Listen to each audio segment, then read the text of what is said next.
My name is Ellen Daly, and I'm going to be an 8th grade at Fordsdale Middle School, and I had the pleasure to interview Mr. Bowden. When I first joined Project Right Now, I had no idea what to expect. All I knew was that I was going to interview a senior citizen who went to the Red Bank Public Library.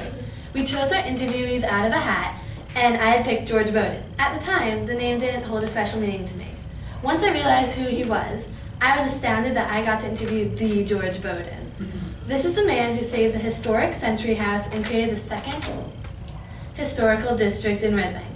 The man who worked from the age of 14 to 70, who was interviewed by the New York Times and featured on television. The funny, kind-hearted man who proposed to his wife, which made her stop crying after a hotel letdown. From talking to Mr. Bowden, I've learned so many lessons. The one that stuck to me was to never stop working.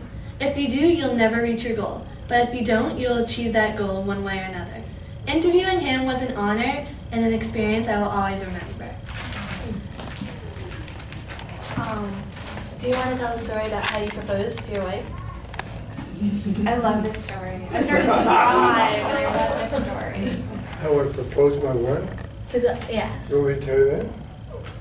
That's classified. Nobody knows about that, including my wife. I met my wife almost 40 years ago in Atlantic Highlands. And I was living in Atlantic Highlands, and I was also a very serious fisherman. And I was walking down the main street in Atlantic Highlands, and I saw a shop, and it's called Boatman's Exchange. And it was a consignment shop for marine hardware, fishing gear, sailing equipment, and so forth. And I walked in, and I saw a very attractive lady behind the counter. And I said, "You have some tackle, fishing tackle?" "Yes." And she handed me a rod and reel and so forth. And I said, "I'd like to get to know you a bit because I'm a fisherman and you have fishing equipment." "Fine, let's do it." And that was the beginning. And that was in 1976. And she said, "Where do you live?" I said, "Here in town." "And will I see you again?" I said, "I'm sure we will."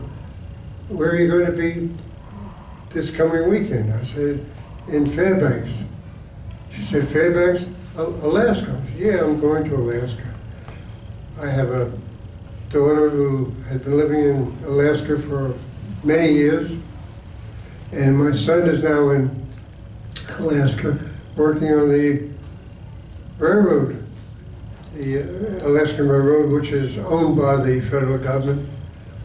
And I have another daughter who is also working in a gallery, if you will, in Fairbanks. So I said, I'll see you soon." It took me, I think, about 6 months to get back to Atlantic Highlands, and I don't think she would even recognize me. And we started to go out together. I took her to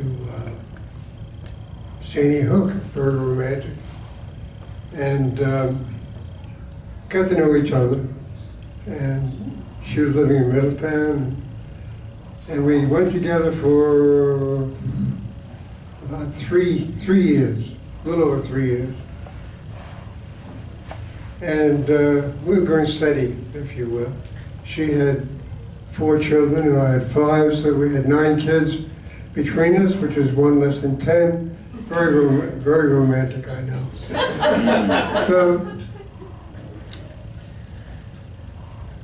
we decided to take a trip up to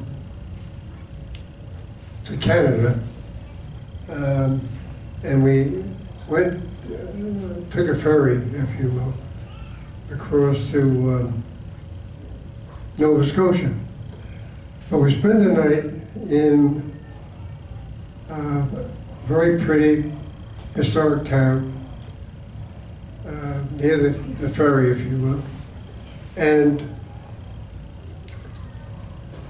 the room we looked at was a B&B. It was just chock-a-block full of antiques.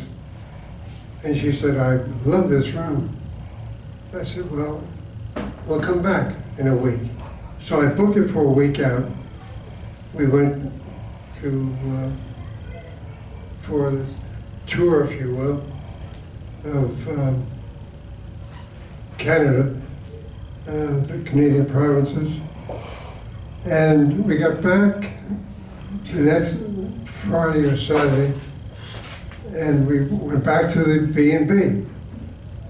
Came down from New Brunswick in Canada and Maine, and we got to the same B&B, and we walked in, and I said, I'd like to have, we booked room number 5, and the clerk said, it's not available. I said, what do you mean it's not available?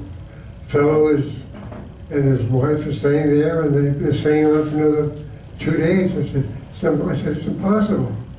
I booked that room for this lady I'm with because she fell in love with it.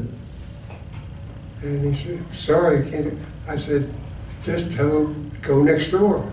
Go to another room. But I really want that room. Well, I was unsuccessful in my big push. They set us up in another room, with a fireplace and so forth. And my lady friend looked at it and she started to cry. Tears coming down. Because she had a heart set on staying in the first room. And I'm a kind of a tough cookie, but I can't handle a woman who's crying. I mean, it breaks me up. I just lose it. So there was a fire in the fireplace, and she's crying. And I said, why don't we get hitched?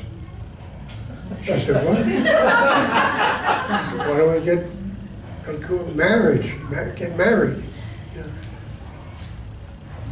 And she said, I'll think about it. And with that, the tears went back up into her eyes. And she didn't get emotional about it. And that was the start of, almost a year later, we went down the aisle in All Saints Church up in Navasink. And that was 35 years ago. And that's the story of how we got together. Okay?